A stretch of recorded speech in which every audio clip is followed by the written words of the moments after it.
As notícias e o fuso horário é bem diferente. A notícia já era notícia um pouco antes da gente acordar, mas na América do Norte, nos Estados Unidos, o pessoal acorda um pouco mais tarde que a gente, dependendo da região, nem tanto assim, né? Mas a notícia era de retaliação da China com os Estados Unidos. Hoje, diferente do normal, Eduardo Barão vem logo no começo do Acontece. Linha Internacional.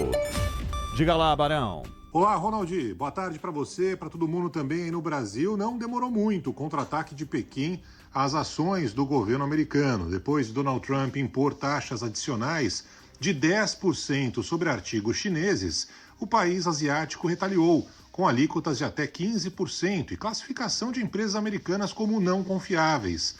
Entre os produtos estão veículos, equipamentos, gás natural e carvão.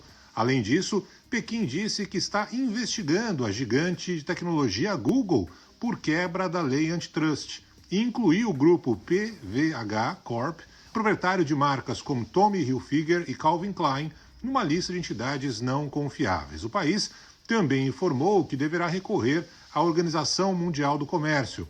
As novas taxas só passarão a valer a partir do dia 10 de fevereiro. O prazo dá a Trump e a Xi Jinping tempo para tentar negociar um acordo. É a notícia da economia, do cenário internacional que mais impactou hoje.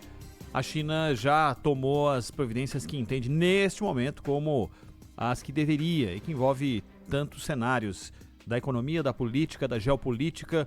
É aquilo que se esperava que fosse acontecer já, Zaidan, a decisão do governo chinês? Sim, sim.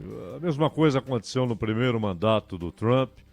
A China, sem histrionismos, sem gritaria, já havia deixado claro que agora, voltando a essa ideia de impor tarifas aos produtos chineses, haveria uma retaliação imediata.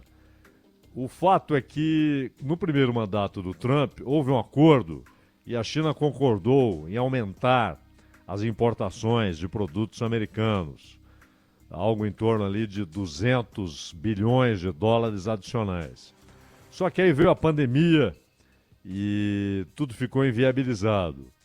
Agora, o mais importante das medidas anunciadas pela China não é nem a imposição de tarifas aos produtos dos Estados Unidos e essa punição que varia em grau, em nível, para empresas dos Estados Unidos, inclusive para importação de caminhões elétricos.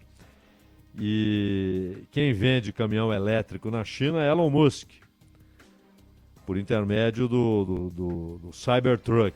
Agora, a mais importante que tudo isso é a decisão chinesa de impor controles de exportação, ou seja, produtos que a China manda para os Estados Unidos e que ela pode simplesmente decidir não entregar mais, não vender mais. Você tem tungstênio, telúrio, rutênio, mas o tungstênio, principalmente, é o mais importante. Os Estados Unidos não têm a menor possibilidade de encontrar esse material em outro fornecedor. Então, esse é um problema sério para a economia dos Estados Unidos. Como a China fez de uma maneira bem serena, sem barulho, sem tambores, sem foguetes, isso até permite que haja um ambiente propício para negociar, né? Então, não foi feito uso de ameaças, de xingamentos, de gritos contra o Trump, nada disso. Simplesmente anunciou, olha, em razão das medidas que você está anunciando aqui, eu anuncio isso aqui, mas principalmente a decisão de suspender ou fazer um controle de exportações, exportar bem menos que aquilo que o mercado americano necessita. Então, caso não haja negociação durante esta semana, já na semana que vem, essas medidas irão valer. O que também não impede que depois haja uma negociação, como aconteceu na primeira vez no mandato do Donald Trump. E a China tem uma posição muito privilegiada para fazer esse tipo de retaliação. Muito privilegiada, porque ela detém alguns produtos que ou os Estados Unidos não têm como conseguir, ou então, para que você consiga a mesma escala de produção, você vai precisar de 3, 4 anos de investimentos internos para substituir aquelas importações, Ronald. A Rádio Bandeirantes procurou especialistas para falar sobre esse assunto. O ex-vice-presidente do Banco Mundial participou aqui conosco, Otaviano Canuto, falando sobre a taxação imposta aos produtos da China pelos Estados Unidos, que pode obrigar americanos a buscar alternativas. Essa foi a avaliação dele. Ele acredita que o movimento do governo americano de aplicar tarifas pode atingir pontualmente o país. Vamos ouvi-lo. É evidente que, embora a gente tenha um déficit hoje pequeno comercial com os Estados Unidos, tivemos um déficit maior na história toda, ele vai tentar isentar, talvez, os aviões da Embraer. Aço e alumínio vão estar na mira. E nos produtos agrícolas, bom, pode taxar suco de laranja, pode taxar as outras coisas que a gente faz e assim por diante. Então, acho que vai ser seletivo caso o faça. Agora, ele falou demais sobre o Brasil para não fazer alguma coisa. Isso me parece na lógica dele. E o Canuto falando sobre o que pode haver de impacto aqui para o Brasil. E falou que cada vez mais a dependência chinesa do mercado americano diminuiu. A dependência chinesa em relação ao mercado americano é uma coisa em declínio desde a Primeira Guerra Comercial.